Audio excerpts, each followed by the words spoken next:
जो कुछ लिखवाया उस पर स्वयं आजीवन अमल किया। सैकड़ों वर्ष पहले यह सचमुच एक बड़ी घोषणा थी। अशोक ने कहा कि अब उसका साम्राज्य विस्तार युद्ध से नहीं, धर्म के रास्ते होगा। वो धम्म विजय करेगा। इतिहासकार मानते हैं कि अशोक के मन की इस पीड़ा, उसके बदले हुए विचारों को इन शिलालेखों पर उकेरा गया और फिर ये इतिहास के सबसे खास दस्तावेजों में शामिल हो गए। इतिहासकार माखनलाल कहते हैं कि कलिंग युद्ध के बाद अशोक ने जिस तरह शिलालेखों में युद्ध और उससे हुई हानि के लिए खुद को दोषी ठहराया और क्षमा मांगी, वैसा इतिहास में दोबारा कभी देखने को नहीं मिला। वो कहते हैं अशोक द्वारा लिखवाए गए अभिलेख, जिन्हें अंग्रेजी में रॉक एडिक्ट कहा जाता है, उपलब्ध इतिहास में दुनिया का सबसे बड़ा दस्तावेज है।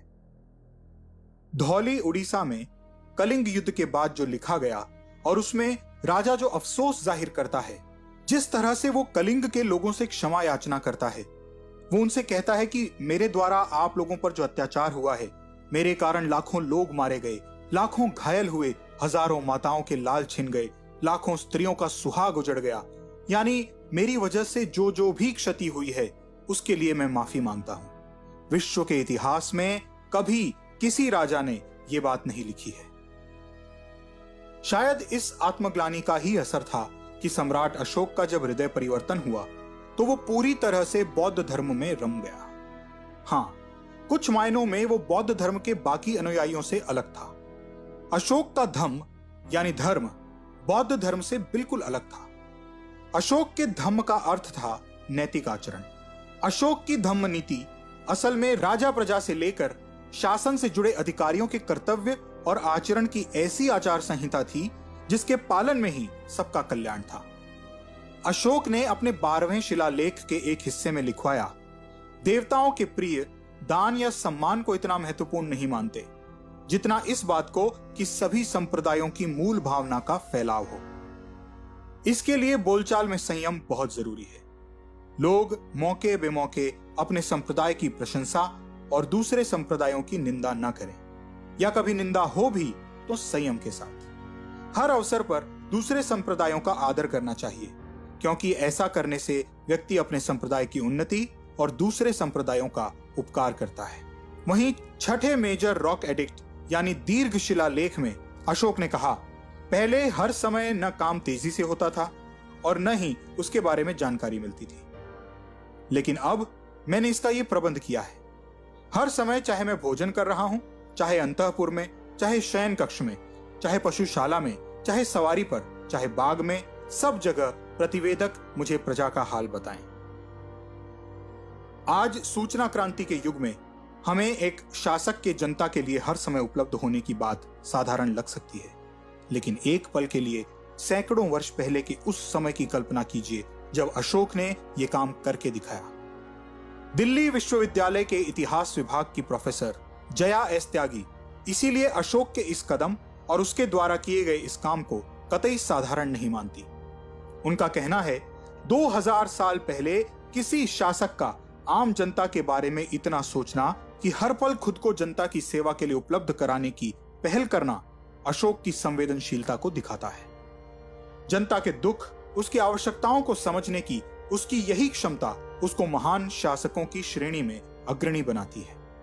इसीलिए आज तक अशोक की यही चेतना आधुनिक कल्याणकारी राज्य की शासन प्रणाली की नींव है। आज से सैकड़ों वर्ष पहले अशोक के अंतःकरण से एक ऐसे कल्याणकारी राज्य की अवधारणा ने जन्म लिया था जिसे आज भी शासन की आदर्श स्थिति माना जा सकता है। इसी सोच से प्रेरित होकर अशोक ने सड़कों पर जगह जगह बरगद और आम के वृक्ष लगवाए। अशोक का कहना था कि इससे इंसान ही नहीं, पशुओं को भी छाया मिलेगी। उसका कहना था कि 8 कोस की दूरी पर कुएं खुदवाए जाने चाहिए ताकि सबको जल मिले। ठहरने के लिए जगह जगह सराय का निर्माण करवाया जाए। लोगों के अलावा पशुओं के लिए भी चिकित्सालय खोले जाएं। उनकी औषधियों के लिए जड़ी बूटी का प्रबंध किया जाए।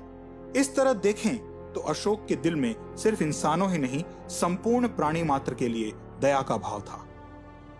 अशोक के जीवन में आया ये परिवर्तन ऐतिहासिक था और इन भावनाओं ने अशोक के बाद के शासकों की नीतियों पर भी दूरगामी परिणाम डाले। इतिहासकार नयनजोत लाहिड़ी कहती हैं कि कलिंग युद्ध के बाद अशोक ने इंसानों के साथ साथ जीव जंतुओं के लिए भी जो नम्रता दिखाई वो बेहद उल्लेखनीय है। उनका कहना है कि एक दौर का सबसे क्रूर शासक अशोक अब बेहद संवेदनशील हो गया था। ये उसकी संवेदनशीलता की पराकाष्ठा ही थी कि उसने लोगों से अपने राज्य में गर्भवती बकरियों को भी न मारने की अपील की थी। लाहिड़ी मानती हैं कि इतिहास में ऐसा शायद पहली बार ही हुआ था कि एक राजा अपनी जनता से ऐसी बातें कर रहा था। इसलिए अशोक का नाम लेकर इन बातों को दोबारा याद करने की जरूरत है। सम्राट अशोक ने अपने संदेशों और आदेशों को शिलालेख और स्तंभों के जरिए अपने साम्राज्य के हर एक कोने तक फैलाया।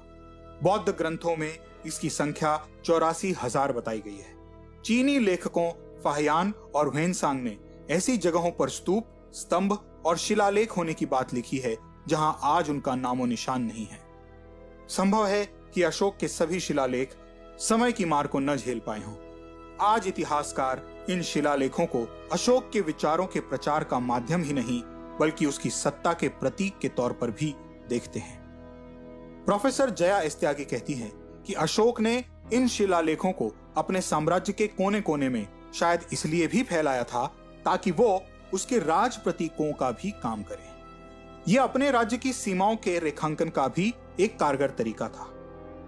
इन शिलालेखों के माध्यम से अशोक ने यह दिखाने की भी कोशिश की कि उसके नियंत्रण के अधीन क्षेत्र कहां तक हैं। दूसरी तरफ प्रोफेसर त्यागी का यह भी मानना है कि अशोक के समय संपूर्ण मगध राज्य में अशोक का प्रभाव एक सा नहीं था। इसीलिए पहले तो अशोक ने दूर दराज के इलाकों तक में शिलालेख लिखवाए, लेकिन फिर स्तंभ के रूप में उन्हें अपने आसपास खासकर मगध के सीधे नियंत्रण वाले इलाकों में जगह दी। प्रोफेसर त्यागी के इसी सिद्धांत को थोड़ा और आगे बढ़ाते हुए इतिहासकार नयनजोत लाहिड़ी कहती हैं कि अशोक द्वारा शिलालेख और स्तंभ बनवाना और उनके माध्यम से अपनी बातें जनता तक पहुंचाना जन संवाद की पहली सबसे बड़ी कोशिश थी। इससे इस बात की पुष्टि होती है कि सम्राट अशोक भारतीय इतिहास का वो पहला सम्राट था जिसने अपनी प्रजा से सीधे संवाद किया। ये प्रयास अपने आप में अनूठा था और दूसरे राजाओं के लिए अनुकरणीय भी था। सिर्फ संवाद ही नहीं, जनता के कल्याण के लिए अशोक ने हर वो कोशिश की जो उस वक्त संभव थी।